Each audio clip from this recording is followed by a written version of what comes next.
Mais des fois, je me rends compte que les gens veulent à tout prix se marier. Non, il faut se marier quand tu sens que tu vas rendre heureux. Si tu sais qu'avec ton mauvais caractère là, ton père ne te supporte pas, ta mère ne te supporte pas, tes grands frères ne te supportent pas, tu veux maintenant te marier pourquoi?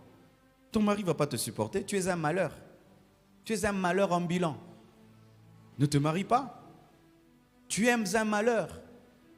Quand tu sais que tu as des défauts, tu réponds mal aux gens, tu as un caractère bizarre, prie que Dieu te change d'abord, ne te marie pas. Tu es sans pitié. Tu es une bombe. Celui qui te marie sera malheureux. Il n'y a pas de prophétie. Mon frère, tu es un impudique. Tu n'es même pas encore délivré de l'impudicité. Pendant que je parle là, tu es impudique. Pourquoi tu veux te marier? Tu vas faire souffrir la fille là? Tu penses que le mariage délivre de l'impudicité? Ce n'est pas l'œuvre de la croix.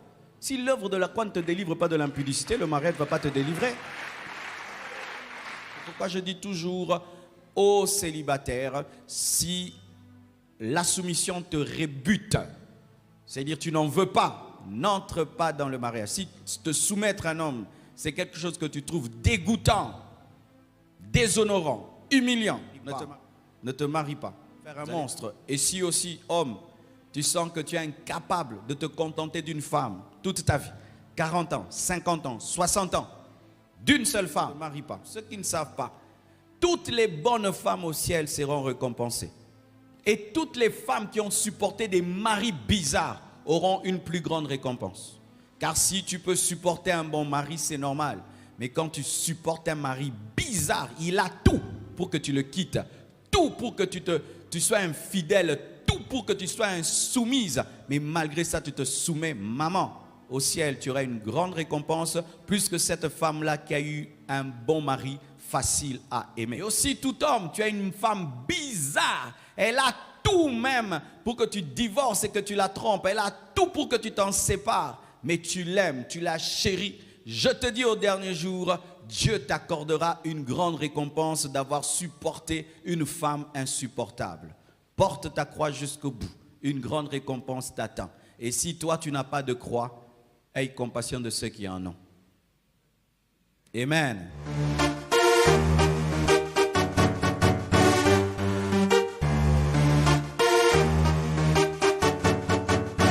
Shalom bien-aimé dans le Seigneur Jésus-Christ. Aujourd'hui l'homme de Dieu, le révérend Marcelo Jérémy Tounassi, pasteur de l'église La Compassion de Kinshasa parle des choses à faire dans le couple. Ça y est, tu as trouvé ta Rebecca ou ton Boaz. Oui, Dieu a répondu à tes prières. Tu as choisi ta robe blanche ou ton smoking. Tu sais quelle chaussure porteur. Tu connais le nombre d'invités mais tu dois encore choisir la salle de la réception. Ton board Pinterest avec plein d'idées pour ton mariage est sous tes yeux. Une chose est sûre, tu es amoureux ou amoureuse et tu veux passer le reste de ta vie avec lui ou elle. Tu es prêt ou prête à le ou la soutenir dans les bons moments comme dans les mauvais moments. Tu sais que tu vas là où le respecter, l'honorer, lui être fidèle, l'aimer plus que toi-même, faire passer ses besoins avant les tiens. Tu sais que tu veux vivre avec lui ou elle seulement et que tous les autres humains de sexe opposé n'existeront plus pour toi. Tu n'as pas de mal à renoncer à ta vie de célibataire et la vie à deux ne t'angoisse pas non plus. L'idée du mariage n'est plus seulement un fantasme pour toi. Ta relation est assez forte pour que chacun puisse passer du temps de son côté. Vous parlez d'avoir des enfants sans stress et sans angoisse. Tu peux tout lui dire, il n'y a plus de secret entre vous. Es-tu vraiment mariable? Voici les choses à faire dans le couple. Abonnez-vous, aimez et partagez afin d'apporter l'évangile de Jésus-Christ aux nations car il y aura plus de joie dans le ciel pour un seul pécheur qui se repent. Que la bénédiction de Dieu soit votre partage dans le nom puissant de Jésus-Christ. Amen. Ephésiens 5, 25 à 30. Marie, aimez vos femmes comme Christ a aimé l'Église et s'est livré lui-même pour elle afin de la sanctifier par la parole après l'avoir purifiée par le baptême d'eau afin de faire paraître devant lui cette Église glorieuse sans tache ni ride ni rien de semblable mais sainte et irrépréhensible. C'est ainsi que les maris doivent aimer leurs femmes comme leur propre corps. Celui qui aime sa femme s'aime lui-même, car jamais personne n'a haï sa propre chair, mais il la nourrit et en prend soin comme Christ le fait pour l'Église, parce que nous sommes membres de son corps. Asseyez-vous, s'il vous plaît. Mais avant tout, j'aimerais dire quelque chose que tout le monde connaît. L'homme est le chef de la femme. Amen. C'est quelque chose que l'Église doit beaucoup répéter. Parce que si nous ne répétons pas, je vous assure, avec l'évolution du monde actuel, c'est un passage de la Bible qui bientôt sera enlevé, qui ne sera plus prêché dans les églises parce que les pasteurs ne voudront pas déranger. Un pasteur qui veut être moderne ne doit plus insister sur le verset qui dit que l'homme est le chef de la femme. Lorsque tu veux être à la mode, n'en parle pas parce que les femmes n'en veulent pas. Même les femmes chrétiennes ont un problème avec ce verset. Quelle est la sœur ici qui a un problème avec ce verset? Lève la main, on va te délivrer. Mais oui, beaucoup de femmes ont un problème avec ce verset. S'ils étaient là quand on lisait, on écrivait la Bible, vous allez dire Dieu, enlève ce verset. Je ne l'aime pas. Ah oui, beaucoup de femmes n'aiment pas ce verset. Ils aimeraient dire que l'homme est égal à la femme. Oui, l'homme est égal à la femme sur le plan de la foi, mais sur le plan de l'autorité, de la hiérarchie, c'est Dieu qui a déclaré l'homme chef de la femme. Pourquoi? Parce qu'il a créé l'homme avant la femme. Toutes celles qui n'acceptent pas que l'homme est le chef de la femme, donc voulait dire que Dieu a créé d'abord Ève, ensuite il a créé Adam. De deux, si vous ne savez pas, l'autorité de l'homme sur la femme n'est pas fondée sur lui-même. Il est fondé sur sa prééminence sur la femme, dans son existence et dans sa création. Surtout, sachez que l'autorité de l'homme sur la femme est fondée sur l'autorité de Christ sur l'Église et l'autorité du Père sur le Fils. Celui qui s'oppose ou celle qui s'oppose à l'autorité de l'homme sur la femme s'oppose à l'autorité de Christ sur l'Église et à l'autorité du Père sur le Fils.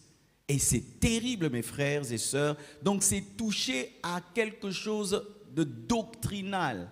Toute femme chrétienne qui ne veut pas de ce verset, tu ne veux pas aussi de l'autorité de Jésus sur l'Église et de l'autorité du Père sur le Fils. Parce que c'est ce que Paul dit dans 1 Corinthiens 11, verset 3. Il dit ceci: « Je veux cependant que vous sachiez que Christ est le chef de tout homme, que l'homme est le chef de la femme et que Dieu est le chef de Christ. » Il y a trois choses qui nous sont présentées: l'autorité de Jésus sur l'Église, l'autorité du Père sur le Fils et l'autorité de l'homme sur la femme.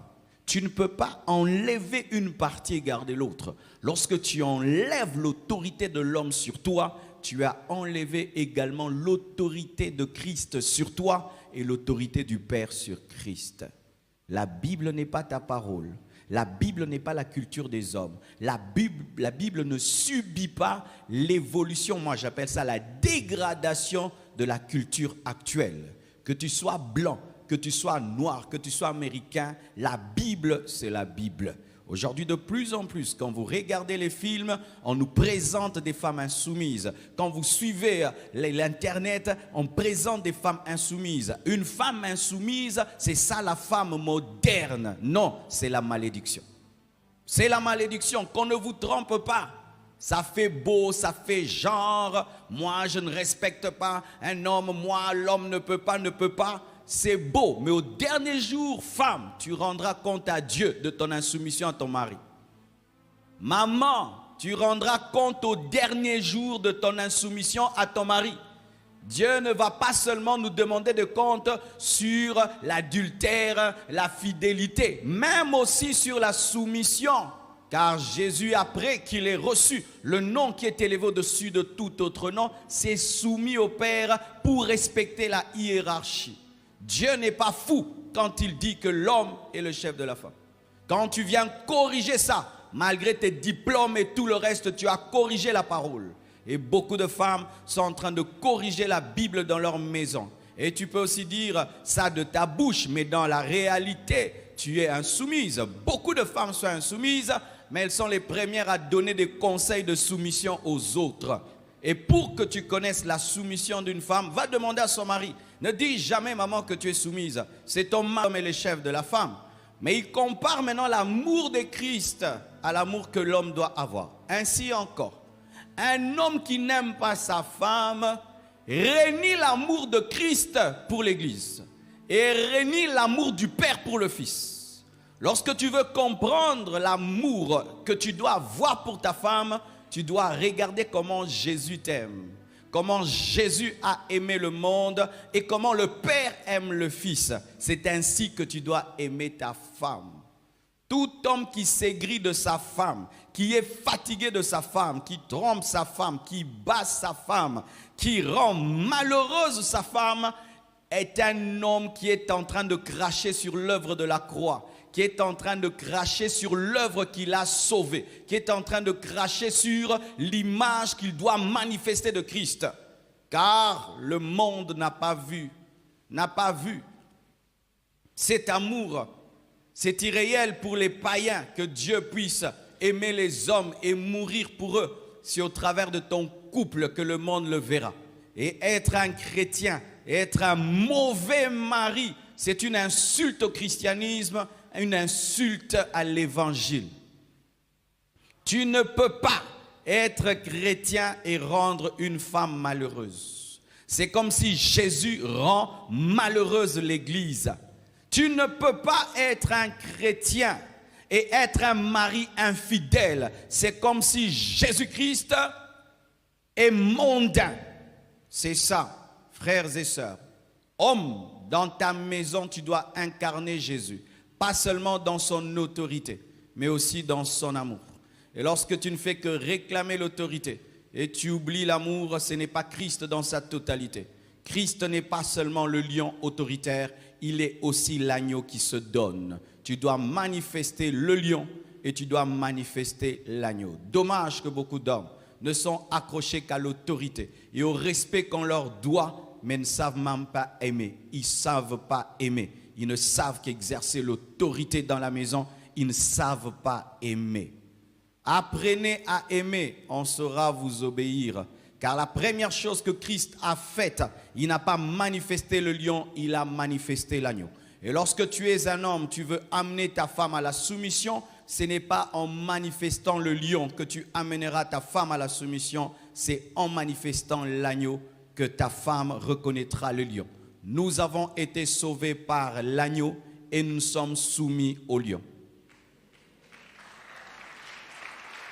Amen. La Bible est le livre le plus équilibré. Certains qui disent les gens utilisent la Bible pour maltraiter les femmes. Non, quelqu'un qui lit très bien sa Bible ne peut pas maltraiter une femme. Ne peut pas maltraiter même un animal, ne peut pas maltraiter un être humain. Quelqu'un qui connaît la Bible ne peut pas maltraiter un être humain. Toutes les personnes qui maltraitent les autres au nom de la parole de Dieu n'ont pas compris l'esprit de la Bible. Parce que tu peux avoir la lettre sans avoir l'esprit de la lettre. La lettre tue, c'est l'esprit qui vivifie. Amen. Éphésiens 5, versets 22 à 24 confirme ce que je viens de dire. Femmes, soyez soumises à vos maris comme au Seigneur.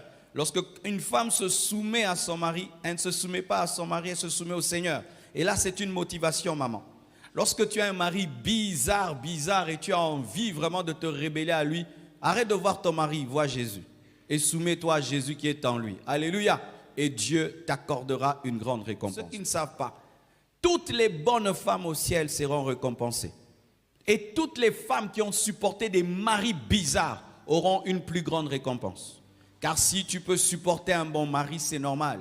Mais quand tu supportes un mari bizarre, il a tout pour que tu le quittes. Tout pour que tu sois infidèle. Tout pour que tu sois insoumise. Mais malgré ça, tu te soumets, maman. Au ciel, tu auras une grande récompense, plus que cette femme-là qui a eu un bon mari facile à aimer. Et aussi, tout homme, tu as une femme bizarre. Elle a tout même pour que tu divorces et que tu la trompes. Elle a tout pour que tu t'en sépares. Mais tu l'aimes, tu la chéris. Je te dis au dernier jour, Dieu t'accordera une grande récompense d'avoir supporté une femme insupportable. Porte ta croix jusqu'au bout. Une grande récompense t'attend. Et si toi, tu n'as pas de croix, aie compassion de ceux qui en ont. Amen. Car certains, vous avez trouvé la grâce. Nous avons trouvé la grâce d'épouser des bonnes femmes, d'épouser des bons maris. Et des fois, nous nous moquons de ceux qui ont fait des mauvais choix et nous sommes trop durs avec eux. Peut-être que toi, si tu avais ce genre de femme-là, tu aurais fait pire. Si toi, tu avais ce genre de mari, tu aurais fait pire. Si Dieu t'a fait grâce d'épouser une bonne femme, ne sois pas orgueilleux. Bénis Dieu. Tu as trouver grâce. Amen. Car le mari est le chef de la femme, comme Christ est le chef de l'Église, qui est son corps et dont il est le sauveur. Or, de même que l'Église est soumise à Christ, les femmes aussi doivent l'être à leur mari en toutes choses. En toutes choses. En toutes choses. Alléluia. En toutes choses. Une femme ne peut pas prendre des grandes décisions sur sa vie sans consulter son mari. Aujourd'hui, il y a des femmes comme ça. Elle est mariée, mais dans son mode de vie, il n'y a rien d'une mariée. Elle prend des décisions. Son mari apprend tout. Apprend tout. Ah, j'avais pris cette décision. Ah, ok. Son mari ne sait rien. Elle décide toute seule et puis elle dit qu'elle est mariée. Tu n'es pas mariée, tu as une bague au doigt.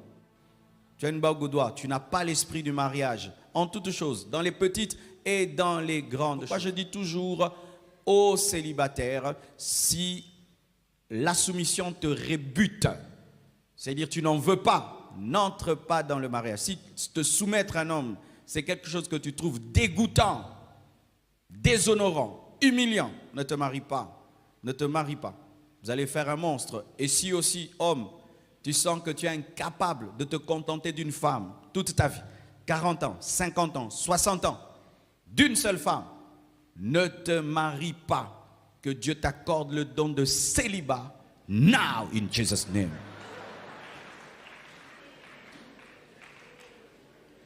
Tu as reçu?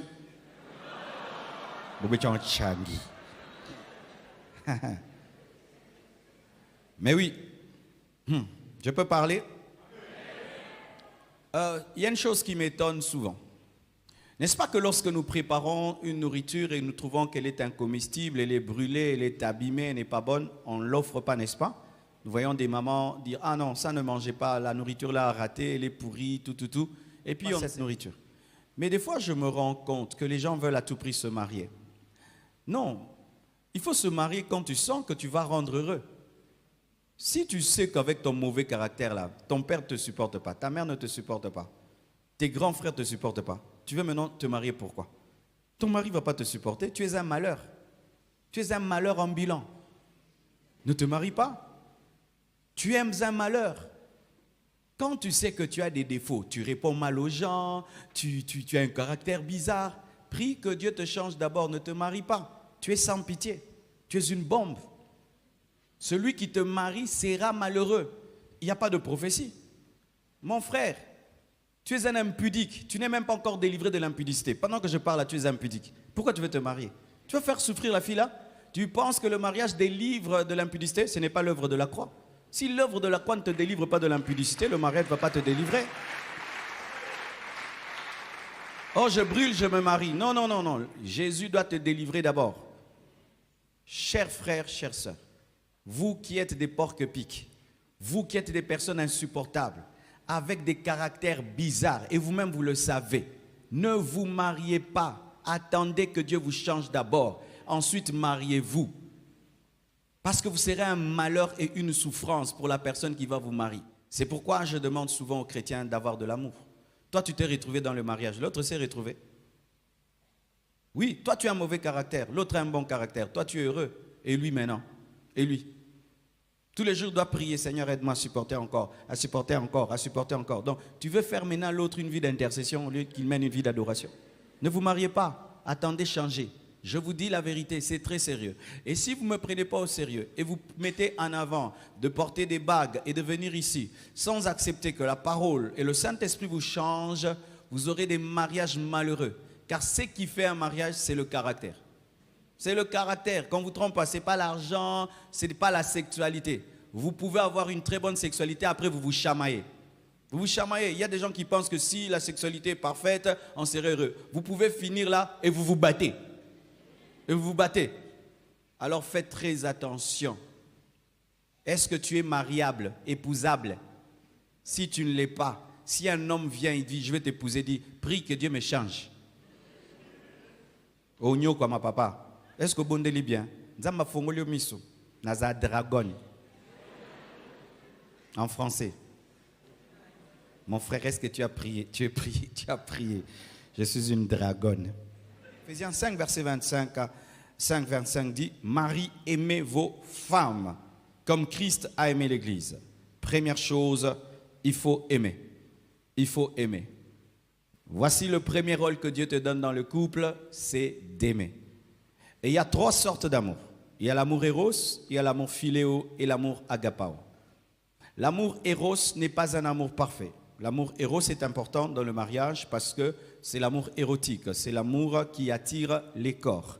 Et comme dans le mariage, on ne va pas que prier, gêner, il y a aussi la sexualité, c'est important. Tu ne peux pas te marier à quelqu'un sans qu'il y ait l'amour éros. Tu ne peux pas te marier à quelqu'un si physiquement, il n'y a pas le sexe appel, il n'y a pas le feeling sexuel, tu ne peux pas. Mais ce n'est pas ça qui t'amène à te marier. On ne se marie pas sur base de l'amour éros seulement. Si tu as de l'attirance physique envers un homme, vers une femme, ce n'est pas ça d'abord qui doit t'amener à te marier. C'est déjà un palier, mais ce n'est pas la totalité parce que l'amour éros ne garde pas dans le mariage. Tu peux ressentir l'amour éros envers une femme et puis une autre et puis une autre. Tu peux ressentir l'amour éros envers un homme, un autre homme, un autre homme. Alors, quand tu te maries sur base de l'amour éros, tu seras infidèle parce que l'éros est changeant. Tu peux avoir de l'attirance physique et puis ne plus en avoir, et puis en avoir pour quelqu'un d'autre. C'est pourquoi vous voyez des gens qui tombent dans l'infidélité parce que leur mariage est fondé sur l'éros. Jésus ne nous a pas aimés de l'amour éros.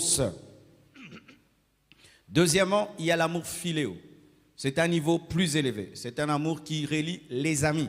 C'est un amour qui relie les membres d'une même famille. Et c'est cet amour-là qui nous pousse à rechercher une femme comme amie. Et c'est très bien. Mais ce n'est pas la perfection parce que l'amour philéo n'est pas parfait. Nous voyons même des frères et sœurs qui se haïssent. Nous voyons même des frères et sœurs qui se trahissent. Nous voyons des amis qui se trahissent. Ainsi, c'est bon, mais ce n'est pas parfait. Il faut aimer de l'amour agapao. L'amour agapao est une folie. C'est un amour inconditionnel. C'est un amour sans pourquoi et sans parce que. Pourquoi tu l'aimes, je l'aime. C'est tout. Pour quelle qualité, pour quel défaut? Défaut, qualité, je l'aime tel. C'est un amour divin. Et c'est ça, l'amour qui peut t'aider à rester marié jusque dans ta vieillesse et à continuer à aimer ta femme, à aimer ton mari. C'est l'amour divin, l'amour agapao. C'est l'amour que Dieu a manifesté en Jésus, car Dieu a tant aimé le monde. Il nous a aimés, on était mauvais, on était méchants, il nous a aimés et il s'est donné. Lorsque tu aimes ta femme pour, ton mari pour, le jour qu'il n'aura plus le pour là, tu ne vas plus l'aimer. Pourquoi tu m'aimes? Parce que tu es belle. Ah, tu m'aimes parce que je suis belle? Parce que je suis belle. Alors, mais quand je vais vieillir, je n'aurai plus la même beauté, tu ne vas plus m'aimer. Pourquoi tu m'aimes? Parce que tu es un bon ami pour moi. Alors le jour où je veux commettre une erreur et je veux te trahir, tu vas arrêter de m'aimer. Ce n'est pas un haut niveau. C'est pourquoi les gens disent, on a rompu, pourquoi il m'a déçu, on a rompu, il ne m'attire plus, on a rompu, je ne ressens plus ce que je ressentais. Mais quand tu es dans l'agapao, cet amour devient une décision spirituelle. C'est l'amour que Dieu a pour toi. Dieu t'aime quand tu pêches, Dieu t'aime quand tu ne pêches pas. Alléluia, votre communion est brisée, mais son amour est intact. Vous savez que Dieu aime même les gens qui iront en enfer. Alléluia. C'est ça, c'est de cette manière-là que tu dois aimer ton mari, aimer ta femme. Si ton amour pour ton mari, c'est un bon mari. Ah bon, le jour que sera un mauvais mari, tu ne vas plus l'aimer. Pourquoi tu aimes ta femme? Elle prépare bien. Ah bon, le jour qu'elle va mal préparer, tu ne vas pas l'aimer. Pourquoi tu aimes ta femme? Elle est propre. Ah bon, le jour qu'elle sera sale, tu ne vas pas l'aimer. Pourquoi tu aimes ton mari? Il est riche. Le jour qu'il sera pauvre, tu ne vas pas l'aimer. Pourquoi tu aimes ton mari? Parce qu'il m'aime. Ah, s'il ne t'aime pas, tu ne vas plus l'aimer. Mais Dieu nous aime même quand on ne l'aime pas. Amen. Hein? Alors, mes frères, vous comprenez que c'est un amour qu'on ne peut avoir que par le Saint-Esprit. Donc, le niveau spirituel intervient dans le mariage. Car les chrétiens charnels opèrent dans les roses et opèrent dans les philéos. Ils n'opèrent pas dans l'agapao. Et tu peux être prédicateur, hein? Tu prêches bien, mais ton amour pour ta femme, pour ton mari, c'est seulement les roses et c'est seulement le philéo. Il n'y a pas l'agapao. Et l'agapao sera révélé le jour qu'il y aura un problème. Lorsque vous vous entendez, il n'y a pas de problème. Vous pouvez être dans les roses et dans le philéo, vous pensez que vous êtes dans l'agapao. Mais quand il y aura une trahison, il y aura un problème, vous allez vous chamailler, vous allez vous entrecogner. Et il faut pardonner, continuer à aimer, c'est quand vous aurez le test de votre amour. C'est pourquoi dans un couple, tant qu'on ne sait pas cogner la tête, on ne sait pas si on s'aime. C'est le jour que vous allez vous cogner la tête, que vraiment ton mari te déçoit, ta femme te déçoit. Maintenant, on va voir si le turbo agapao va entrer. Et si tu ne l'as pas, fini. C'est ça, quand tu vois, quand ton mari physiquement ne t'attire plus, le mariage n'est plus. Pourquoi? Parce que vous avez fondé votre couple sur l'éros. Fondez votre couple sur l'agapao. Et là où il y a l'agapao, il y a toujours le philéo et l'éros. Amen. Et s'il n'y a pas l'éros, parce que l'éros disparaît dans la vieillesse. Dans la vieillesse, tu as 80 ans, ta femme a 75 ans. Il n'y a plus d'éros, n'est-ce pas? Il n'y a que le philéo et l'agapao. Et c'est l'agapao qui tient dans la vieillesse. Amen. Aimer. Première chose, aimer. Vous êtes là. Deuxième, la Bible nous dit, Marie, aimez vos femmes comme Christ a aimé l'Église et s'est livré lui-même. S'est livré lui-même. Voici une autre chose à faire dans le couple, il faut se livrer. Livrer, le vrai sens de livrer, c'est se sacrifier. Et quand on parle du sacrifice de Jésus, c'est il a accepté de mourir. Voici une chose que tu dois faire, te sacrifier. Tu ne peux pas être un bon mari sans jamais te sacrifier. Et vous voyez déjà là, il y a le problème de l'égoïsme. L'égoïsme nous empêche de faire des sacrifices. Et je vois un jour un homme dit à sa femme, tu parles beaucoup, moi je t'ai mis la climatisation, je t'ai acheté le micro-ondes. Waouh, il a le temps de voir le micro-ondes et la climatisation. Pour lui, c'est un exploit de climatiser la chambre alors que lui-même dort dans cette climatisation. Ça, ce n'est pas un sacrifice. C'est comme des femmes, tu lui donnes de l'argent et puis elle achète un frigo. Elle aussi va profiter du frigo. Ce n'est pas un sacrifice, tu vas profiter du sacrifice. Le sacrifice, c'est lorsque tu ne profites pas dedans. Alléluia. Tu acceptes de te priver pour ta femme. Tu acceptes de te priver pour ton mari. Est-ce qu'une femme peut des fois, son mari va aller au travail, il n'y a pas assez de nourriture, dit toi mange parce que tu vas travailler. Non, on va se débrouiller. C'est très rare, hein? Mais l'homme, des fois, il peut travailler et puis il dit manger. Mais lui, il a travaillé toute la journée, il boit du coca. Mais ça doit être dans tous les sens. Ce ne sont pas seulement les hommes qui doivent faire des sacrifices pour leurs femmes. Les femmes aussi doivent faire des sacrifices pour leur mari. Se livrer soi-même.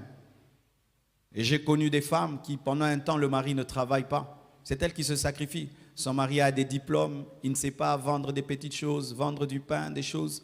Elle accepte d'aller vendre du pain, de vendre de l'eau, pour donner l'argent de transport à son mari, pour qu'il aille chercher le travail. Elle accepte, des fois qu'on l'humilie. Quand on dit, hey, maintenant tu vends du pain, hein? Ah, maintenant vous êtes tombé, tu vends du beignet. Elle accepte ça. Elle dit que mon mari ne peut pas descendre à ce niveau-là, je vais vendre ça. Et il lui donne l'argent. Et un jour, le monsieur revient, il trouve un travail. Et elle le fait sans se plaindre. Sans se plaindre. Parce que quand on se livre, on ne se plaint pas. Jésus à la croix ne s'est pas plaint. Si quand tu te livres, tu te plains, tu ne te livres pas. Il faut te livrer comme un agneau. L'agneau ne se plaint pas. Mais beaucoup de gens se livrent comme des béliers et des boucs. Mais, dans cette maison, c'est moi qui fais tout. Mais, c'est toujours moi encore. Mais, tous les sacrifices des boucs ne sont pas récompensés. Chaque fois que tu te plains d'un sacrifice dans le couple, tu as détruit ta récompense. Ne te plains pas de ce que tu fais pour ta femme, pour ton mari et pour tes enfants. Ne vous plaignez jamais. Ça doit être un bonheur, ça doit être un plaisir. Chaque fois que tu te plains pour ce que tu acceptes pour ton mari, pour ta femme, ce n'est plus te livrer. C'est un investissement. On ne fait pas ça. Moi, je t'aide aujourd'hui pour que tu m'aides demain. Ce n'est pas se livrer. Là, tu as s'aimer. Alléluia. Et d'autres font ça. Hein, tu vois, il y a un temps, la femme travaille, le mari ne travaille pas. Et la femme nourrit le mari. Ah, souvent quand les femmes nourrissent les maris, je suis fatigué de prendre toute la charge dans cette maison. Je suis fatigué. Moi, je suis une femme, je suis fatigué. Maman, tu ne sais pas comment ça torture un homme. Hein? Déjà, le fait de ne pas travailler et c'est toi qui le nourris, à moins qu'il soit un gigolo et qu'il soit un fou. Mais tout mari normal, quand c'est sa femme qui travaille et qui fait tout, quand il mange, il a déjà honte. Quand tu l'habilles, il a déjà honte. Mais quand tu y ajoutes encore, je suis fatigué d'être un homme, je suis fatigué. Il a vu que tu es une femme. N'ajoutez pas, livrez-vous sans vous plaindre. Et ce qui est terrible, même des hommes, il travaille et puis il rentre en colère. Pourquoi? Il a travaillé pour toute la famille. Toute la colère du boss, tu viens ça sur la famille. On t'a gueulé au travail, tu gueules tout le monde. Et quand ils mangent là, tu les regardes du coin de l'œil. Comment toi tu as beaucoup souffert? Ne faites pas ça. Certains parents, vous gâchez même l'appétit des enfants. Ils ne savent pas manger parce que tu rappelles que c'est toi qui mets la nourriture sur la table. Tu dois toujours dire, c'est moi qui vous nourris. Mais ils le savent. C'est moi qui paye cette maison. Pourquoi tu dis tout le temps ça, que c'est toi qui paye la maison? Pourquoi tu rappelles toujours que c'est toi qui paye les études? Mais c'est normal. Qu'est-ce que tu voulais? Tu ne voulais pas payer? Tu ne voulais pas payer la maison. Alléluia. C'est comme si je dis, je respire, mais je ne dois que respirer. Si je nourris ma femme, je ne peux que nourrir ma femme. Si je paye les études des enfants, mais ce n'est que normal. Pourquoi même tu en parles?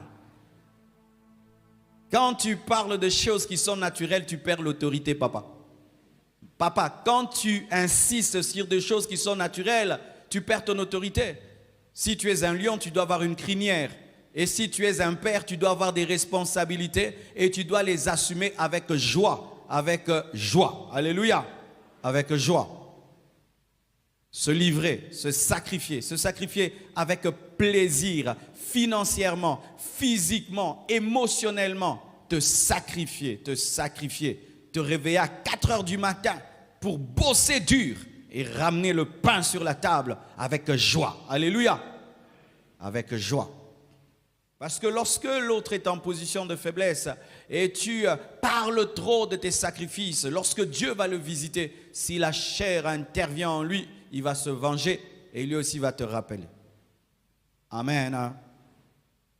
Faites du bien, sacrifiez-vous avec joie, comme Jésus à la croix a dit, Père, pardonne-leur car ils ne savent pas ce qu'ils font, et il a crié, tout est accompli. Alléluia. C'est un bonheur que de se sacrifier pour sa femme. C'est un bonheur que de se sacrifier pour son mari, pour ses enfants. C'est une joie. Premier point, c'est quoi? Deuxième, se livrer. Amen. Troisièmement, sanctifier. La Bible dit ceci, Marie, aimez vos femmes comme Christ aimait l'Église et s'est livré lui-même pour elle, afin de la sanctifier par la parole. Amen. Sanctifier et en bas on dit purifier, rendre pur. Dans le couple, il faut sanctifier l'autre. Sanctifier, c'est mettre à part. On doit sentir que tu mets à part ton mari, à part ta femme. Que ta femme, tu ne la mets pas parmi les femmes. Ton mari, tu ne le mets pas parmi les hommes. Il y a des hommes qui parlent comme ça à leurs femmes. Vous les femmes, blanches n'est pas les femmes. Vous les femmes, vous êtes toujours comme ça. Non, c'est une insulte. Il faut sanctifier ta femme. Vous les hommes, vous êtes tous des infidèles. C'est une insulte, tu m'as insulté. Moi, je ne suis pas tous les hommes. Alléluia. Je n'aime pas qu'on me dise vous les hommes. Parce que moi, je suis un homme différent. Je m'appelle Marcelo. Alléluia. Il faut sanctifier, mettre à part. Ton mari est distinct des autres hommes. Alléluia. Et ne mets pas la charge des hommes sur ton mari et la charge des femmes sur ta femme. Sanctifier, mettre à part. Mais aussi sanctifier, c'est aussi pousser ton mari à la sainteté, pousser ta femme à la sainteté. Cher homme, chère femme, au-delà d'être des mariés et d'avoir des enfants, notre plus grand rôle dans la vie de nos conjoints, c'est de les amener au ciel. Ah oui, Dieu te demandera la femme que tu as épousée. Tu l'as trouvée, elle était spirituelle. Elle craignait Dieu. Elle allait à l'église. Elle ne fumait pas, elle ne buvait pas, elle n'écoutait pas la musique mondaine. Depuis que tu l'as épousée, elle danse la musique mondaine, elle fume et tu lui donnes le whisky. Oui, tu ne l'as pas sanctifiée. Dieu va te demander ta femme. Ton mari était honnête. Il gagnait normalement son argent. il se contentait de son salaire. Depuis qu'il t'a épousé, tu en as fait un voleur. Oui, parce que toi, tu veux beaucoup. Tu l'as amené à être voleur. Tu ne l'as pas sanctifié. Regarde les autres, ils ont des voitures. Regarde les autres, ils ont des maisons. Nous seulement. Vraiment, toi, ton intégrité là va te tuer. Fongola misu, papa. Au fongola penza misu. Alors, fongola, on a lu fait-le vraiment. En français, tu lui as ouvert les yeux, il les ouvrira en enfer. Quand tu as un mari honnête, garde-le dans l'honnêteté. Quand tu as une femme pure, garde-la dans la pureté. Tu trouves ta femme, elle s'habillait bien. Elle ne montrait pas son corps. Depuis que tu l'épouses, tu l'as rendue sexy. Mais oui, il y a des maris comme ça. Il faut que tout le monde voie leurs marchandises. Tu as un problème de complexe ou comment? Maman, si ton mari veut t'habiller comme une pute, ne lui obéis pas. Dis tu as refusé, le pasteur aussi a refusé. Mais comment tu t'habilles comme une vieille comme ça? Fais monter un peu, décolleter un peu. Papa, si tu veux voir ces choses-là, garde ça dans ta chambre. Non, on n'en a pas besoin ici. Et il y a des hommes comme ça qui disent, non, je suis en train de la décoincer. De la décoincer. C'est vrai qu'il y a des femmes aussi coincées quand même. Elle a 20 ans, elle s'habille comme si elle a 40 ans. C'est vrai. Il y a aussi comme ça, il faut quand même lui aider à connaître les looks. Hein?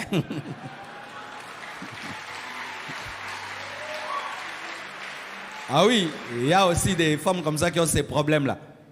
Elle ne sait pas s'habiller. Tu lui apprends. Non, maman, concorde. Ça, ce sont des choses de 1980. Mais dans la crainte de Dieu, tu amènes ta femme dans les fêtes et tu la fais danser la musique du monde. Tu ne l'as pas sanctifiée. Jésus nous a trouvés dans le péché, il a fait de nous des saints. Jésus ne nous a pas abîmés. N'abîme pas ton mari, n'abîme pas ta femme. Alléluia. Ne touche pas ses qualités, touche seulement ses défauts. Amen. Hein? Et que ton mari ne t'enlève pas tes qualités. Amen. Hein? Que ta femme ne t'enlève pas tes qualités. Si avant de te marier, tu étais quelqu'un de libéral, continue à donner même si ta femme n'aime pas donner. Continue à donner même si ton mari n'aime pas donner. Dans le mariage, l'autre n'a le droit que de toucher à nos défauts. Pas à nos qualités, parce que je dois aller au ciel. Et je dois avoir une récompense au ciel. Alléluia. Aimer, se livrer, sanctifier, purifier, rendre saint, mettre l'autre à part, préserver l'autre du péché. Donnez-moi amen, je vais un peu vous parler. Souvent, il y a un problème chez les chrétiens. Les chrétiens, souvent, livrent leurs conjoints au péché en ne tenant pas compte de leur partie physique. L'autre est chair, esprit et âme. Mais tu traites ton mari, ta femme, comme s'il n'a que l'âme et l'esprit. Tu le prives d'intimité pendant 6 mois. Et tu supposes que tout va bien. Il y a des mariés comme ça qui sont inconscients. De la même manière que quelqu'un, quand il fait un jeûne de 40 jours, il a faim. De la même manière, quand tu prives à ton mari ou à ta femme, il a aussi une autre faim. Et la Bible dit qu'il est exposé à la tentation, c'est écrit dans la parole.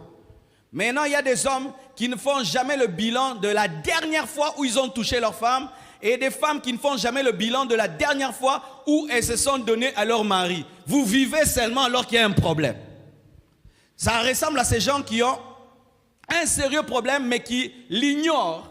Et un jour, il y a une explosion. Et demain, tu vas dire, ah, ma femme est adultère, mon mari est adultère. Quelle est la dernière fois que tu as touché ta femme? Quelle est la dernière fois que tu as laissé ton mari te toucher? Ce n'est pas parce qu'il prie que le corps a été enlevé. De la même manière que si quelqu'un est chrétien, il a faim, il a soif, il a aussi ces besoins-là. Même s'il a une forte onction, Moïse, après le buisson ardent, il sort le peuple d'Israël de l'Égypte. Il a épousé une Éthiopienne.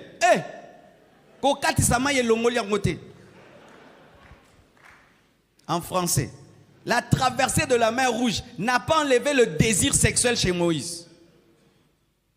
Et souvent, c'est quand tu as une femme très spirituelle que les gens tombent dans ce piège-là. Ah, elle prie trop, mon mari prie trop, donc il n'est pas là-bas.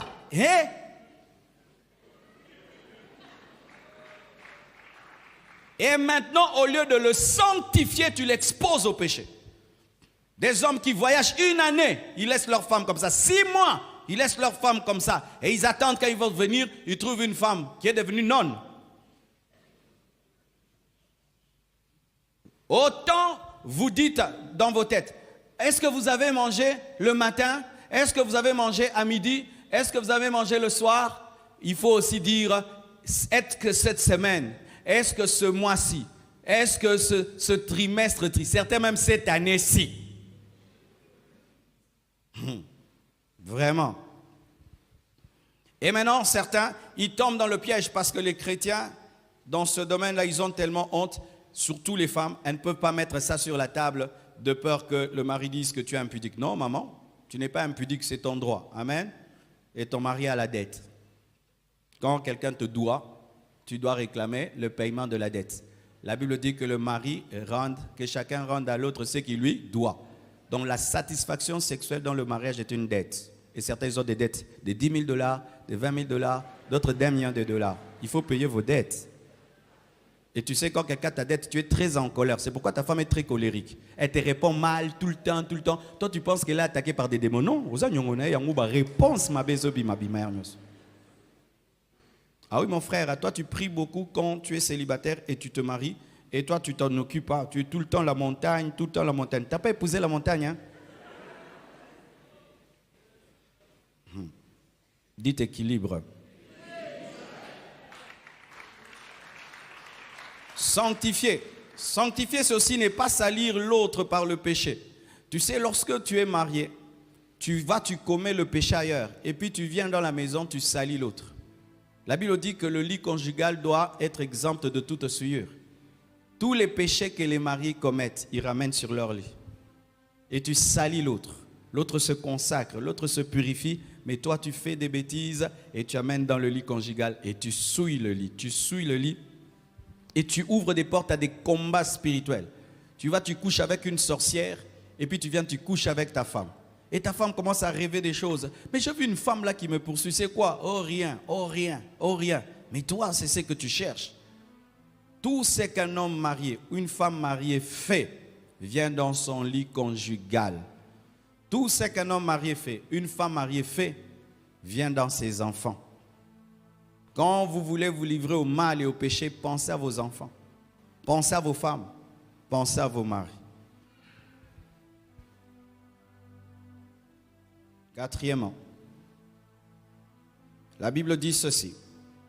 Marie, aimez vos femmes comme Christ aimait l'Église et s'est livré lui-même pour elle, afin de la sanctifier par la parole, après l'avoir purifiée, c'est toujours la sanctification par l'eau, par le baptême d'eau, afin de faire paraître devant lui,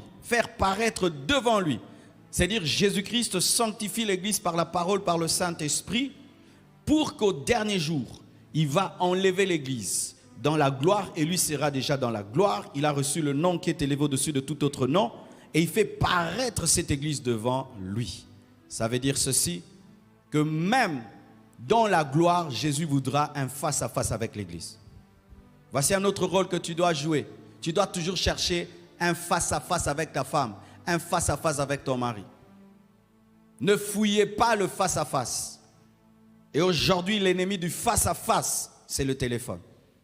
C'est le téléphone. On est face-à-face, mais au téléphone. Pas de dialogue.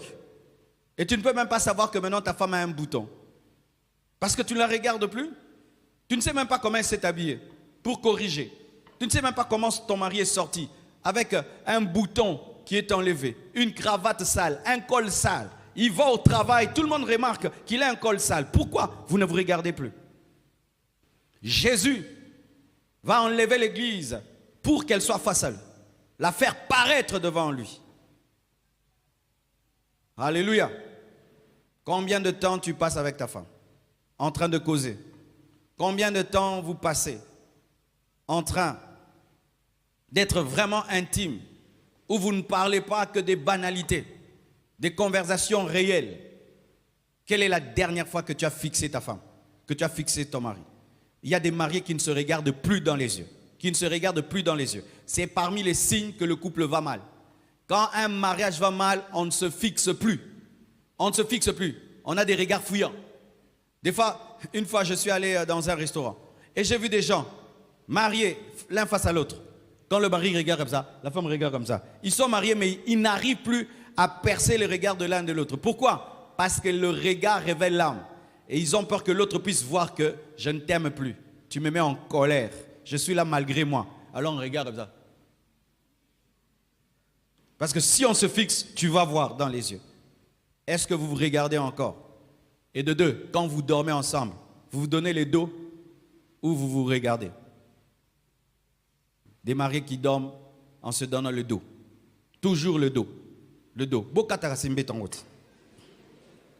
Coupez le lit, faites deux lits séparés. Le face à face, le dialogue. Et il faut le chercher.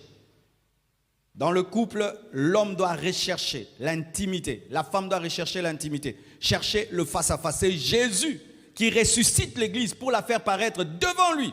Il désire cela. Depuis que Jésus est mort, ressuscité, qu'est-ce qu'il désire? Nous faire paraître devant lui. Il veut un vis-à-vis. Il veut un face à face.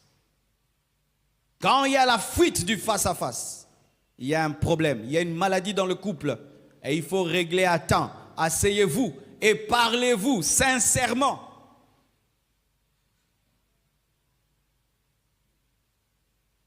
La Bible continue en disant, afin de la sanctifier par la parole, après l'avoir purifiée par l'eau du baptême, afin de la faire paraître devant lui, cette église glorieuse. L'amour rend glorieux, le conjoint doit rendre glorieux. Cinquièmement, rendre glorieux. Et s'il y a une image que tu peux avoir à ce sujet, c'est la gloire que Assérus a donnée à Esther. Esther était une fille de basse classe. Elle habitait chez une sentinelle. Mais lorsque Assérus a épousé Esther, il a élevé à sa dimension et elle est devenue une reine. L'amour élève. Un conjoint élève. Un mari élève sa femme. Une femme élève son mari. C'est pourquoi j'aime pas des fois le lingala en amour. Il est très impoli. J'entends des femmes qui disent en lingala, Mobali yoyo. Ne m'appelle jamais Mobali yoyo. Je parle français. Mobali yoyo. Mobali yoyo. Cet homme. Dieu m'a donné cet homme. Oh, tu connais mon nom. Il ne faut pas dire cet homme. Une fois même, j'entends une femme dire Kamobali yoyo. Même si ton mari est mince, c'est qu'il Mobali yoyo. Traite toujours ta femme comme une reine, ton mari comme un roi. Ne diminue jamais ton mari, ne diminue jamais ta femme. Et surtout pas publiquement. Afin de la faire paraître devant lui, devant les anges, glorieuse. Mais il y a des hommes qui ridiculisent leurs femmes et qui aiment bien les ridiculiser dans les fêtes. C'est de la lâcheté. Quand vous êtes vous deux, tu n'oses pas. Tu attends qu'il y ait beaucoup d'invités à la maison. Qui est ta famille, là tu commences à la diminuer. La diminuer parce qu'elle est en position de faiblesse. Elle ne va pas se manifester. Dans tout homme, il y a un roi. Dans toute femme, il y a une reine. Dans tout homme, il y a un fou. Et dans toute femme, il y a une folle. Si tu diminues ta femme, tu vas réveiller la folle qui est en elle. Si tu diminues ton mari, tu vas réveiller le fou qui est en lui. Mais si tu traites ton mari comme un roi, il va t'élever comme une reine. Et si tu traites ta femme comme une reine, elle va te traiter comme un roi. Parle toujours avec respect. On respectera ta femme selon le respect que tu lui donnes. Ne pense pas qu'en diminuant ta femme, les gens vont le respecter. Nous ferons comme toi en français. Alléluia. Tu diminues ton mari, tu répands ses secrets partout et tu veux qu'on le respecte. Comment on va le respecter? C'est toi qui devais le respecter en premier, qui le ridiculise. Tout le monde va faire comme toi. Non, c'est mon mari, moi je peux me permettre ça. Pas vous, non. Nous ferons ce que tu fais. C'est ma femme, moi je peux me permettre de la diminuer. Non, c'est quand tu vois un travailleur manquer du respect à ta femme parce que tu la tapes, tu l'insultes. Il sait que tu trompes ta femme. Et il ne peut pas la respecter. Des enfants qui ne respectent pas leur père parce qu'ils voient comment leur mère casse ses décisions. Le père punit les enfants. La maman enlève la suspension. Et les enfants savent que papa avait dit, mais maman a enlevé. Et tu vois, le père parle, les enfants résistent parce que maman résiste. Quand ton mari a puni les enfants et tu veux enlever la punition, aller dans la chambre, discuter dessus et que lui aille l'enlever. Et quand ta femme a puni les enfants, n'enlève pas la punition. Cause avec elle qu'elle enlève ce qu'elle a mis. Parce que les enfants sont des grands psychologues. Ne ridiculise jamais ton mari. Ne corrige pas en public ton mari. Ne corrige pas en public ton mari. Il y a des femmes qui ont un don de corriger tout le temps. On ne corrige pas tout le temps. Des fois, tu peux voir, tu te tais et puis tu vas parler dans la chambre. Certains même à table, ton mari, il dit un truc. Ah, mais vous savez, Nicolas Sarkozy avait dit ça. Non, chérie, ce n'était pas Nicolas Sarkozy. C'était Hollande. Ok. Vous savez, les bananes, tu sais, ça donne des mots devant. Non, ce ne sont pas les bananes, ce sont les macaronis. Maman, Nini Boy. Tu ne peux pas la fermer? Oh, tu es professeur. Et les maris aussi. Ta femme reçoit les invités. Elle prépare quelque chose qui n'est pas parfait. Mais n'en parle pas. Les invités eux-mêmes ont une bouche pour savoir que le piment n'est pas bon. Ah, mais la nourriture d'aujourd'hui est brûlée. La nourriture, tu l'embarrasses. Tu embarrasses ta femme. C'est pourquoi si vous n'avez pas la maturité dans votre couple de recevoir des invités, ne les recevez pas. Ah oui, car beaucoup de couples se déchirent après avoir reçu les gens. Les réceptions ratées détruisent souvent les couples. Parce que c'est là que le diable vient détruire les couples. Si vous avez des choses, allez les traiter. Et si même vous gérez une entreprise, vous deux, devant les travailleurs, soyez toujours unis. Mais dans la chambre, faites vos discussions. Mais si devant les travailleurs, celui-ci a tel avis, l'autre a tel avis, c'est parmi les choses que moi et ma femme, nous avons résolues. Quand on s'était mariés, on pouvait faire une réunion de l'église, elle me contredit. Je rentre là-bas, je dis, ne me contredis jamais en public. Plus jamais, je vais te suspendre. Ah oui. Ah, ça elle dit non, ça fait pas bien. Ça fait pas bien. Moi, je dis ça, toi, tu dis ça. Si je dis quelque chose dans la réunion, tu n'es pas d'accord, tu attends à la maison, tu me dis. Quand je viendrai, je vais prendre... Et puis, elle reste calme quand je parle. Ou si elle m'appuie. Mais si elle veut me contredire, elle garde. Et moi, je la connais bien que elle n'est pas d'accord. Mais maté. Et puis j'évolue. Parce que ça ne fait pas bien. C'est pourquoi quand on fait des réunions à l'église, quand je parle, elle est là, elle écoute. Ce n'est pas que je dis qu'elle soit trop soumise, non. Parce que dans le leadership, on ne peut pas avoir deux têtes. Il n'y a qu'une seule tête. Sinon, l'église va dans tous les sens. Et sachez ceci, que lorsque tu sèmes l'honneur, tu vas récolter l'honneur. Lorsque tu sèmes l'humiliation, tu vas récolter l'humiliation. Maintenant, cher homme, quand toi tu t'amuses à ridiculiser ta femme, sachez que les femmes sont comme la terre. La terre, si tu lui donnes une graine, elle va te donner un arbre. Et quand tu sèmes une humiliation, tu vas récolter des humiliations. Elle te fera une chose qui te paralysera. Mais c'est déjà fait. Traite ta femme comme une reine. Traite ton mari comme un roi. Surtout en public. Surtout en public. Et même en secret. Et un homme qui traite là sa femme comme une reine en secret, là vraiment chapeau. Parce que certains, ils font le théâtre. Ils ouvrent les portes. Même la femme est étonnée. Chérie, hypocrite. Ma douce. Seulement ici, ma douce. Quand seulement on entre à la maison, Yarawa. Arrêtez de faire le théâtre. Arrêtez d'avoir des mariages Facebook, YouTube. Soyez vrais. Soyez vrais. Soyez vrais. Soyez vrais. Arrêtez de faire des théâtres. Le mariage, ce n'est pas un théâtre. Vous jouez à vous ouvrir des portes. Vous jouez à vous donner des petits noms. Alors que ces noms-là, vous ne vous donnez même pas dans la chambre. C'est un théâtre. C'est un théâtre. Et le théâtre, on se fatigue du théâtre. Mais la vraie vie, on ne se fatigue jamais. Soyez vrais dans le secret. Honorez-vous dans le secret. Amen. Sixièmement, la Bible dit ceci. Marie, aimez vos femmes comme Christ aimait l'Église et s'est livré lui-même pour elle, afin de la sanctifier par la parole, après l'avoir purifiée par le baptême d'eau, afin de faire paraître devant lui cette Église glorieuse, sans tache. Enlevez les taches. Amen. Enlevez les taches. C'est quoi enlever les taches? C'est refuser de rappeler à l'autre le mal qu'il a fait. Jésus enlève nos taches. Il nous purifie, nous sanctifie. Il enlève le péché et il ne nous culpabilise pas. Si un jour ton mari a fait quelque chose de mal et il t'a vraiment demandé pardon, ne sois pas cette femme qui remet les choses sur la table. Si ta femme a fait le mal, elle t'a vraiment demandé pardon, ne sois pas cet homme qui ramène tout sur la table. Vous savez, beaucoup de couples vivent aujourd'hui dans l'hypocrisie parce qu'une fois, ton mari t'a dit la vérité. Tu n'étais pas au courant, lui-même t'a dit la vérité. Chérie, j'ai eu tel problème, mais j'ai réglé cela. Et toi maintenant, à chaque occasion, tu rappelles ça. Au bandit, tu deviens une jalouse professionnelle. Alors que lui t'avait parlé et il a réglé le problème. Lorsque tu es marié, tu dois apprendre à enlever les tâches. Pas mettre des tâches et rappeler les tâches.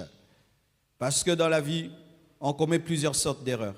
L'autre peut commettre une erreur sexuelle. Toi, tu peux commettre une erreur financière. Alléluia. Ton mari, il commet. Je n'encourage pas les hommes à tomber dans l'adultère. Pas du tout, vous le savez.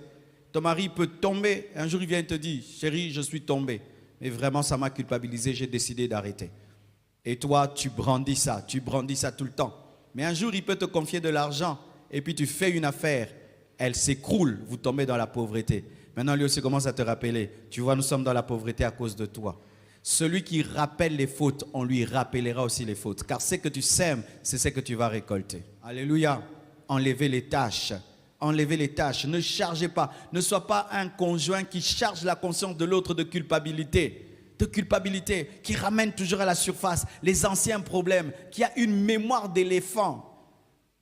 Quand tu entres dans la tristesse, elle est éternelle. C'est difficile de te sortir d'une tristesse après un problème. Tu peux être triste même 3 mois à cause d'un problème d'1 mois, de 3 mois. Tu peux garder une attitude culpabilisante pendant 6 mois, 1 année même. Pourquoi tu n'as pas la joie? Il a fait ça quand? Mais il y a 2 ans. Amen. Il rend glorieux, il enlève les tâches, il ne rappelle pas les fautes, il oublie les fautes, il pardonne et il aide à vaincre les mauvais passés. Tu épouses une femme qui a un passé, tu épouses un mari qui a un passé, tu ne dois pas tout le temps redire. Rendre glorieux, enlever les tâches, n'est pas rappeler à l'autre son passé, mais l'aider à vaincre ce passé. Tu épouses quelqu'un, il était faible devant l'alcool et toi tu le pousses vers l'alcool. Tu épouses quelqu'un, son passé, et te dit, moi j'étais un escroc, et tu le pousses vers l'escroquerie. C'est pourquoi lorsqu'on se marie, tu dois tenir compte du passé de l'autre et le protéger par rapport à ce passé. C'est pourquoi même dans le mariage, il faut se dire toutes les vérités au sujet du passé afin que l'autre soit un frein par rapport au passé qui peut chercher à revenir.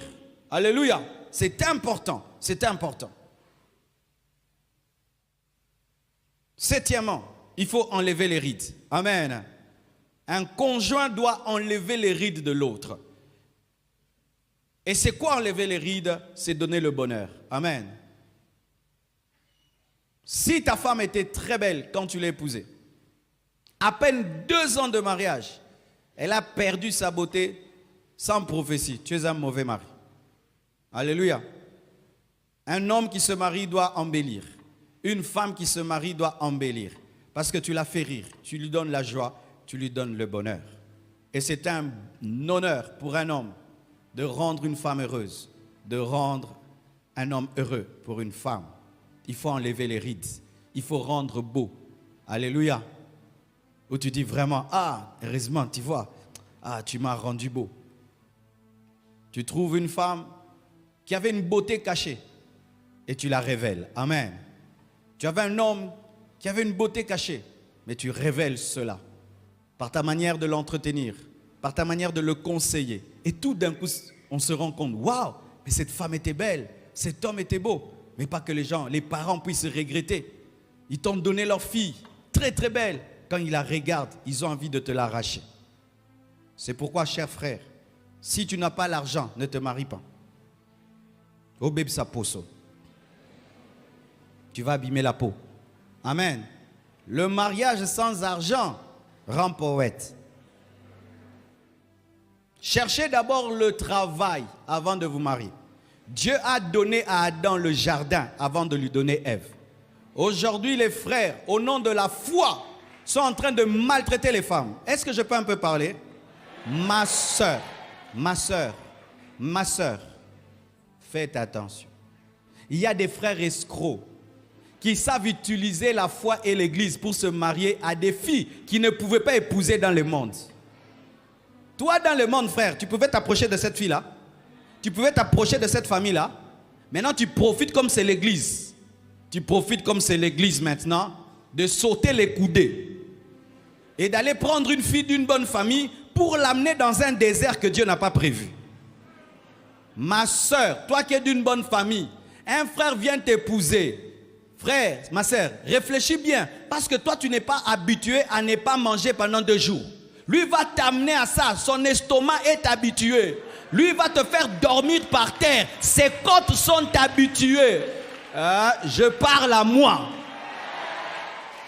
Oh, tu veux épouser ma fille? Tu veux épouser ma fille? Je sais comment je l'ai éduquée. Quand elle boit du lait, elle dort dans la climatisation. Toi, tu vas l'amener dans la chaleur. Tu vas abîmer sa peau? Je dis, ma fille, tu n'as pas bien prié. Ça, quand on demande le pain, Dieu ne donne pas la pierre. Ça, c'est la pierre.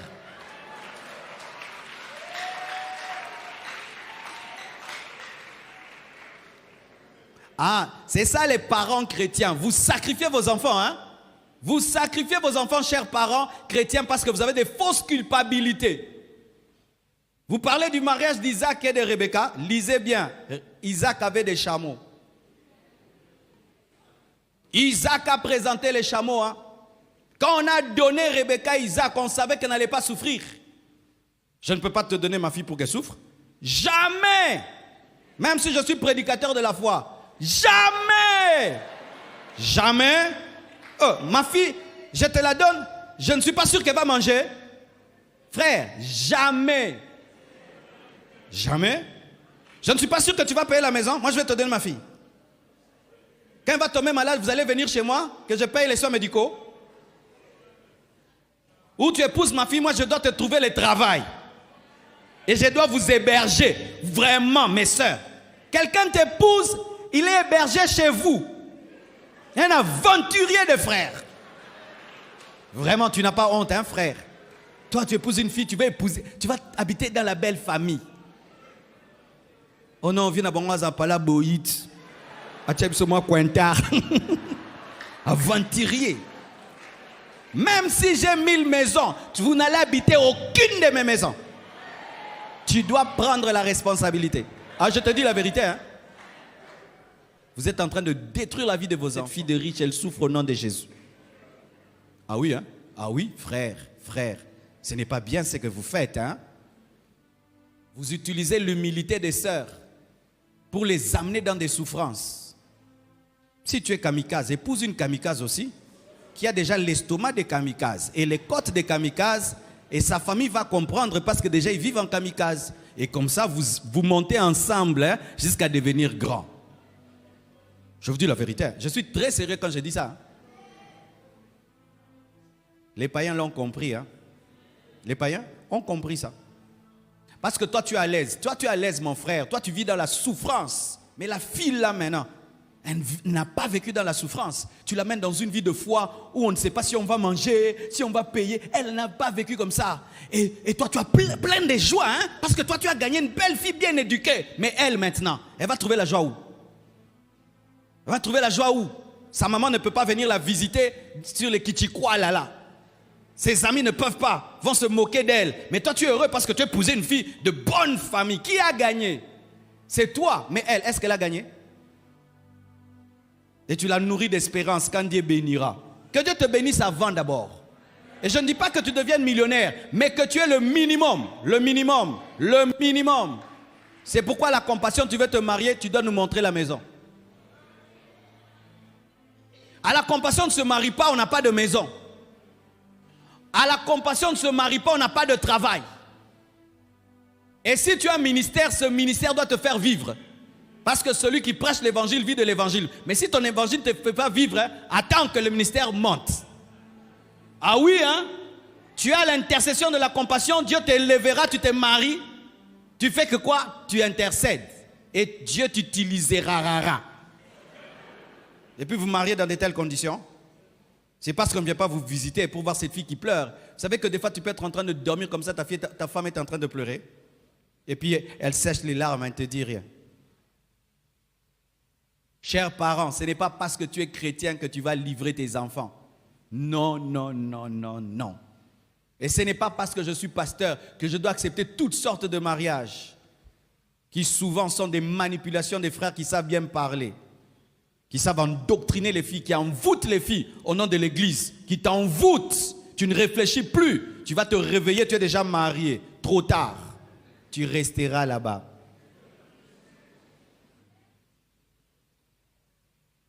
Amen. Et ça, mes sœurs, vous devez faire très attention.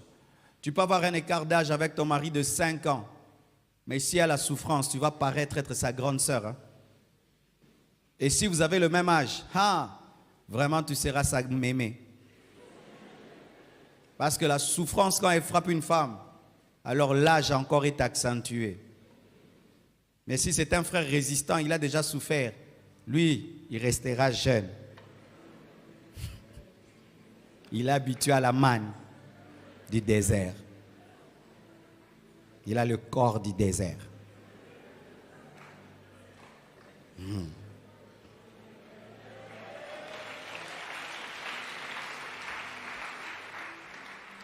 Et la Bible dit enfin de la rendre irrépréhensible, c'est-à-dire rendre parfait. Huitièmement, dans le couple, il faut rendre irrépréhensible l'autre. Il faut rendre parfait l'autre. Rendre inaccusable l'autre. Rendre indestructible l'autre. Amen. Lorsque Dieu veut bénir un homme, il passe par sa femme. Et lorsque Satan veut détruire un homme, il passe par sa femme. Lorsque Dieu veut bénir une femme, il passe par son mari. Et lorsque Satan veut détruire une femme, il passe par son mari. Ainsi, tu dois rendre l'autre parfait, le rendre inébranlable, indestructible, en ne devenant jamais une porte d'entrée, comme l'a été la femme de Samson. Mais aussi, rendre irrépréhensible, c'est pousser l'autre vers l'excellence. Amen. J'aime beaucoup les femmes qui veillent sur les manières de leur mari. Chérie, on ne mange pas comme ça. Chérie, on ne parle pas comme ça aux gens. Chérie, on ne répond pas comme ça. Souvent, je peux dire des choses comme ça. Blanche me dit, non, pourquoi tu as dit ça? Il ne faut pas dire ça. Et tu vois qu'elle a raison. Tu dis, ok, je ne vais plus dire ça. Ah non, mais pourquoi tu t'es habillé comme ça? Il ne faut pas t'habiller comme ça. Il faut t'habiller comme ceci. Tu es un grand monsieur. Ah oui, c'est vrai. Ok, je ne m'habille plus comme ça. Il faut être à l'écoute. C'est difficile de changer un conjoint orgueilleux. C'est difficile de changer une conjointe orgueilleuse. Tu dis non, on ne mange pas comme ça. Et pas bisotoli araboué na maboko. Moi, je ne change pas. Moi, je suis toujours comme ça. C'est mon habitude. Mon habitude. Dieu ne t'a pas donné un mari, une femme, seulement pour t'accompagner. C'est aussi pour te tailler, te perfectionner. Et étant donné que chacun de vous a été éduqué d'une certaine manière, il se peut que l'autre, dans son éducation, a des qualités que tu n'as pas. Et ainsi, lorsque vous fusionnez vos éducations, vous vous complétez, vous vous rendez parfait. Ne combat jamais, comme je l'ai dit, les qualités de l'autre, combat seulement ses défauts. Et tu dois être comme un ciseau de Dieu qui vient pour perfectionner l'autre. Ainsi, tu lui apprends. Peut-être toi, tu es un homme de prière, elle ne prie pas beaucoup, elle apprend la prière par toi. Tu es quelqu'un qui donne, elle ne donne pas, elle apprend à donner par toi. Tu n'es pas quelqu'un de sociable, ta femme t'aide à être sociable. Ainsi, elle te perfectionne, elle te taille, elle te rend indestructible. Parce que je vous assure, lorsqu'on étudie l'histoire d'Obama et on lit les livres d'Obama, vous allez voir que Michelle Obama y est pour beaucoup, pour que Obama soit devenu président. Lorsqu'on étudie l'histoire de Hillary Clinton et Bill Clinton, Hillary Clinton est pour beaucoup, pour que Bill Clinton devienne le président. Et si dans ta vie, tu ne donnes pas à ta femme sa place, elle ne va pas te perfectionner. Si tu ne donnes pas à ton mari la place, il ne va pas te perfectionner. Ce n'est pas normal que tu puisses épouser quelqu'un, mais qu'il soit sans effet. Il ne t'a rien apporté. Mais des fois, nos conjoints ne nous apportent rien parce que nous sommes orgueilleux, nous sommes résistants. Tu peux écouter tout le monde, mais pas ta femme. Tu peux écouter tout le monde, sauf ton mari. Le même conseil que tu refuses quand c'est ta femme, quand c'est quelqu'un d'autre qui le dit, tu l'écoutes. C'est pourquoi tu dois être humble devant la critique. La critique. Quand l'autre te critique, il faut écouter. Mais il faut savoir critiquer. Amen. Hein? Mais dans le mariage, il faut perfectionner l'autre. Si tu as ton mari, maman, tu sais qu'il a tel défaut, tu sais. Ne ferme pas les yeux sur ce défaut-là. Continue à parler. Tu peux avoir un mari qui un jour, par ce défaut, vous créera des sérieux problèmes.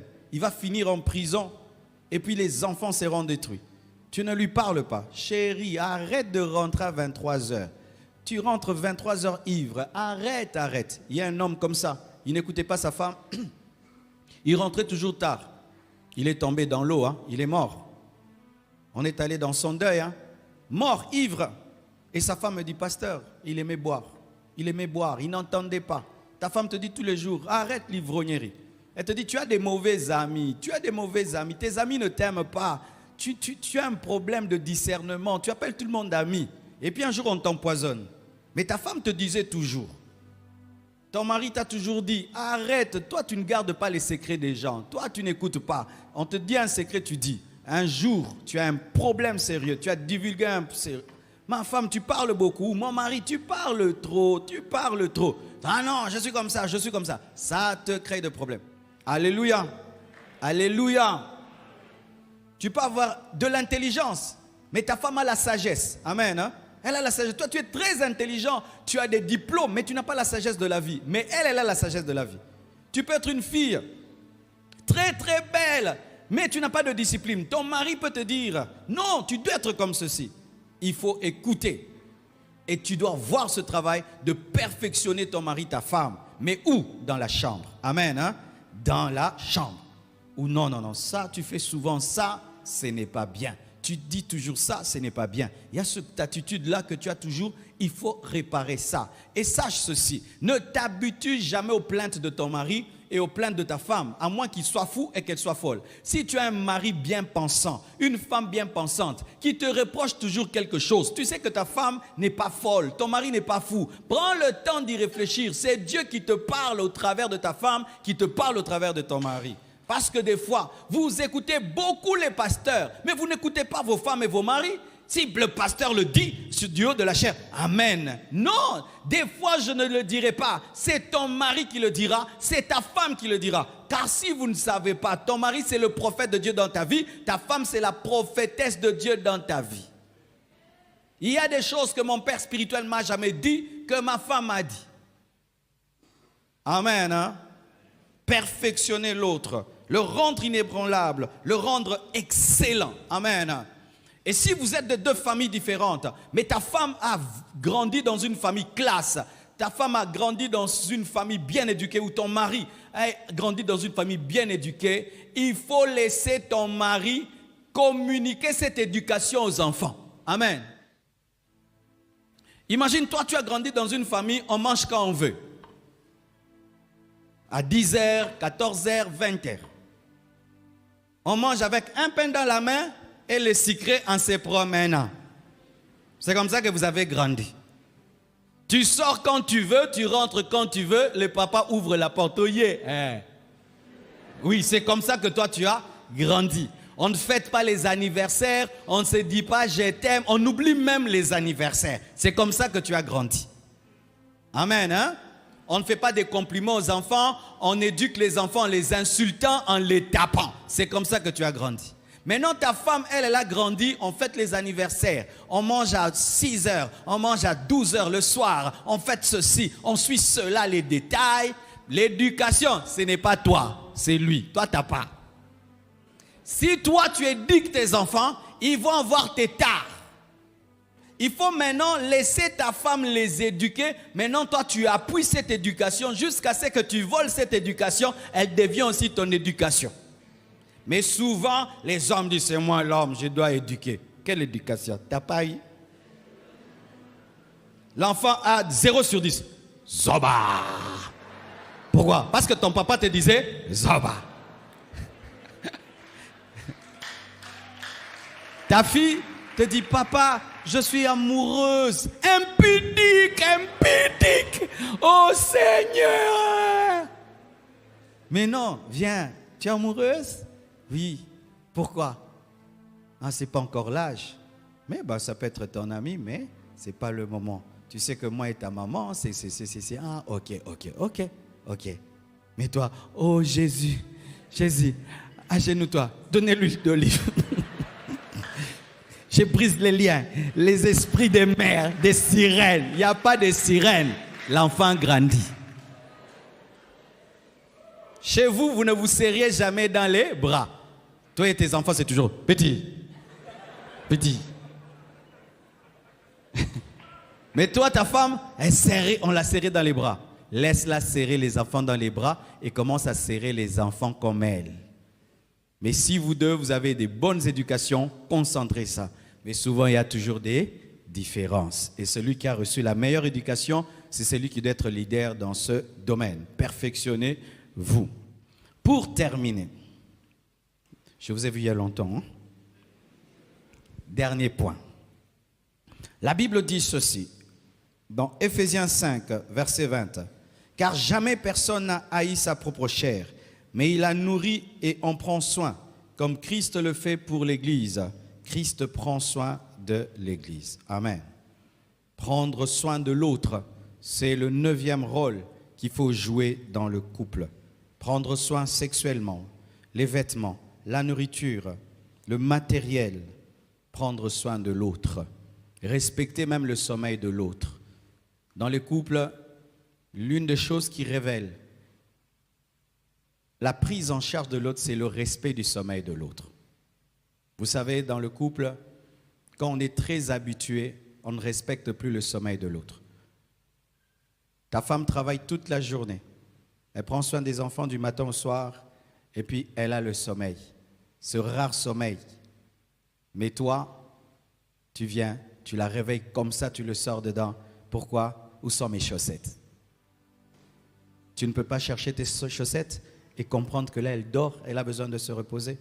Ton mari travaille toute la journée, il rentre à la maison, il veut dormir, tu décides de regarder la télévision. Si tu veux connaître le respect qu'une femme donne à son mari, c'est la manière de respecter son sommeil. Et c'est quelque chose que je voyais dans ma mère. Elle nous disait souvent, ne faites pas le bruit, votre père dort. Ça, c'est un mot que j'oublierai jamais. Arrêtez de faire du bruit, votre père dort. Parce qu'il sait, il va se réveiller à 4 heures du matin, il va rentrer à 20 heures. Quand il dort, il ne faut pas déranger. De deux.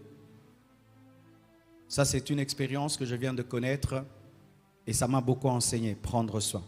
Vous savez, souvent dans nos têtes, et là j'aimerais parler aux pères africains, et ça c'est quelque chose que moi j'avais un tout petit peu, c'est que lorsque les enfants sont malades, c'est la mère qui doit en prendre soin, n'est-ce pas? Ce qui fait que beaucoup d'entre nous, quand on était malade, c'est rare que papa t'ait accompagné à l'hôpital. Qui a été accompagné par son père à l'hôpital? Qui n'a jamais été? Quand tu rentres, c'est moi, Obimi? Nabimi. Souvent, le papa, lui, paye seulement l'hôpital. Il ne va pas à l'hôpital, il ne dort pas à l'hôpital. Mais avec cette expérience qu'il vient d'avoir avec mon fils, j'ai dormi avec lui à l'hôpital hier. Et je suis sorti de cette expérience très uni à mon fils. J'ai découvert des choses chez lui, que c'était un garçon résistant, très fort. Il a l'âge qu'il a, mais il a une maturité terrible. C'était des moments seulement nous deux. Et mon fils sait, papa m'aime, papa me respecte, papa me considère. Cher papa, lorsque ton enfant est malade et tu ne vas même pas regarder dans la chambre pourquoi il ne s'est pas réveillé, tu fais passer un message. Il y a des papas comme ça. Il est 10 heures. Ton enfant se réveille toujours à 6 heures. Il n'est pas réveillé. Tu ne t'en occupes pas. Tu ne vas même pas vérifier. Tu dis toujours, va voir ton enfant là-bas. C'est l'enfant de la femme. Pourquoi? Parce que toi, tu es l'homme. Tu ne peux pas prendre soin. Mais Jésus prend soin. Et là encore, toujours prendre soin. Nous les hommes, quand on est malade, on veut que nos femmes puissent être là tout le temps près de nous. Je tremble. Aide-moi ça. Mais quand nos femmes sont malades, débrouille-toi, guéris vite. Tu cherches même à ce que ta femme puisse te donner à manger pendant qu'elle est malade, puisse te satisfaire sexuellement pendant qu'elle est malade, comme si nos femmes sont des esclaves et elles n'ont pas besoin qu'on prenne soin d'elles. Vous savez que beaucoup de couples meurent en amour quand quelqu'un tombe malade. Parce que quand on est malade, c'est lorsqu'on désire l'attention maximum de l'autre, parce qu'on traverse des moments de fragilité. Mais c'est quand souvent notre égoïsme et notre insensibilité prend le dessus, ou tu négliges la maladie de l'autre parce que tu ne la sens pas. Parce que tu ne sens pas. Tu ne sens pas ce que l'autre sent. Des petits détails. Lui rappeler quand est-ce qu'il doit prendre le médicament. Lui demander comment tu vas. Lui prendre la température. Des petits détails là marquent souvent. Et les enfants, et la femme, et le mari. Beaucoup de couples, après la maladie, l'amour diminue. Pourquoi? L'homme a senti qu'il s'est guéri, il s'en est sorti lui-même. La femme sent qu'elle s'en est sortie toute seule. Tu laisses ton mari aller seul à l'hôpital. Toi, tu es à la maison en train de regarder la télé. Tu laisses ta femme aller à l'hôpital. Toi, tu restes avec tes amis en train de causer. Et tu envoies quelqu'un qui n'est même pas de la famille veiller sur ta femme. Certains même, vous mettez même vos mamans, vieilles déjà, veillez sur ta femme qui est à l'hôpital. Toi, tu ne peux pas, tu es un grand patron, tu ne peux pas veiller sur ta femme à l'hôpital. Mais si elle meurt, c'est toi qui vas pleurer. Shalom bien-aimés dans le Seigneur Jésus-Christ. J'espère que vous avez aimé cette vidéo. Abonnez-vous et partagez pour porter l'évangile de Jésus-Christ aux nations, car il y aura plus de joie dans le ciel pour un seul pécheur qui se repent. Merci de faire partie de notre famille où on défule Jésus-Christ.